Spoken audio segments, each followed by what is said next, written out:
വർക്കലയിലെ floating bridge അപകടത്തിൽ അന്വേഷണത്തിന് ഉത്തരവിട്ട് ജില്ലാ കളക്ടർ. ഡെപ്യൂട്ടി കളക്ടറിനാണ് അന്വേഷണ ചുമതല. അപകടത്തിൽ സുരക്ഷാ വീഴ്ചയുണ്ടായോ എന്ന് ടൂറിസം വകുപ്പ് പരിശോധിക്കും. ജീവനക്കാർ മുന്നറിയിപ്പുകൾ അവഗണിച്ചോ എന്നും പരിശോധിക്കും. അപകടത്തെക്കുറിച്ച് tourism director PB Nooh tourism മന്ത്രി PA മുഹമ്മദ് റിയാസിന് ഇന്ന് റിപ്പോർട്ട് സമർപ്പിക്കും. ഹരികൃഷ്ണൻ തിരുവനന്തപുരത്ത് നിന്ന് കൂടുതൽ വിവരങ്ങളുമായി ചേരുന്നു. ഹരികൃഷ്ണൻ, എന്തൊക്കെ കാര്യങ്ങളിലുള്ള അന്വേഷണമാണ് ഇപ്പോൾ നടക്കുന്നത്? എന്തൊക്കെയാണ് ലഭിക്കുന്ന വിവരങ്ങൾ?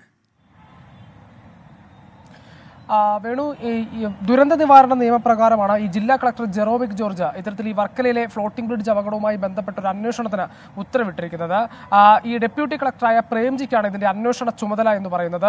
അതായത് ദുരന്ത നിവാരണ നിയമപ്രകാരം ഈ തരത്തിൽ വർക്കലയിലെ ഫ്ലോട്ടിംഗ് ബ്രിഡ്ജ് അപകടം അന്വേഷിക്കുക എന്നുള്ളതാണ് പ്രധാനമായും ജില്ലാ കളക്ടറും ഈ ദുരന്ത നിവാരണ അതോറിറ്റിയുടെ ജില്ലാ ചെയർമാൻ കൂടിയായ ജെറോമിക് ജോർജിന്റെ നീക്കം. അതേസമയം തന്നെ ഇന്ന് ഈ ടൂറിസം ഡയറക്ടറായ PB നൂഹ് ഈ മന്ത്രിക്ക്, അതായത് മന്ത്രി PA മുഹമ്മദ് റിയാസിന് വിശദമായ ഒരു റിപ്പോർട്ട് കൂടി നൽകും. ആ റിപ്പോർട്ടിന്റെ അടിസ്ഥാനത്തിലായിരിക്കും തുടർ നീക്കങ്ങൾ എന്നുള്ളതാണ്. അതിൽ ഏറ്റവും പ്രധാനപ്പെട്ട കാര്യം, ഇന്നലെ തന്നെയും ഈ DTPCയും ഈ ജില്ലാ പ്രൊമോഷൻ ടൂറിസം കൗൺസിലും ഒക്കെ നമ്മളോട് പറഞ്ഞ പ്രധാനപ്പെട്ട കാര്യം എന്ന് പറയുന്നത്, ഇതിൽ തങ്ങൾക്ക് ഉത്തരവാദിത്വമില്ല. ഈ നടത്തിപ്പിന്, ഈ വർക്കലയിലെ ഫ്ലോട്ടിംഗ് ബ്രിഡ്ജ് ഇതിന്റെ നടത്തിപ്പിന് ചുമതലയുള്ള സ്വകാര്യ ഏജൻസിയായ ഈ ജോയി വാട്ടർ ടൂറിസം എന്ന് പറയുന്ന, അഡ്വഞ്ചർ ടൂറിസം എന്ന് പറയുന്ന കമ്പനിക്കാണ് അതിന്റെ എല്ലാ ഉത്തരവാദിത്വം എന്ന് പറഞ്ഞ് കൈയൊഴിയുന്ന ഒരു നിലപാടായിരുന്നു.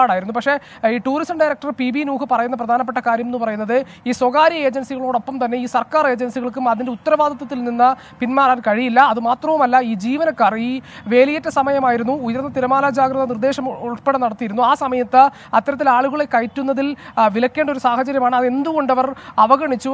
അത്തരത്തിലുള്ള മുന്നറിയിപ്പുകളൊക്കെ എന്തുകൊണ്ട് അവഗണിച്ചവർ ഇതിൽ ഈ ഫ്ലോട്ടിംഗ് ബ്രിഡ്ജിൽ ആളുകളെ, ഉൾക്കൊള്ളാവുന്നതിലധികം ആളുകളെ കയറ്റി എന്നത് അടക്കമുള്ള കാര്യങ്ങൾ അന്വേഷിക്കുമെന്നാണ് പറയുന്നത്. ഏറ്റവും പ്രധാനപ്പെട്ട കാര്യം എന്ന് പറയുന്നത്, ഇന്നലെ തന്നെ ഇതിന്റെ സ്വകാര്യ നടത്തിപ്പിന്റെ ചുമതലയുള്ള ഈ സ്വകാര്യ ഏജൻസിയായ ഈ കമ്പനിക്കെതിരെ പോലീസ് കേസെടുക്കുകയും ചെയ്തിട്ടുണ്ട്.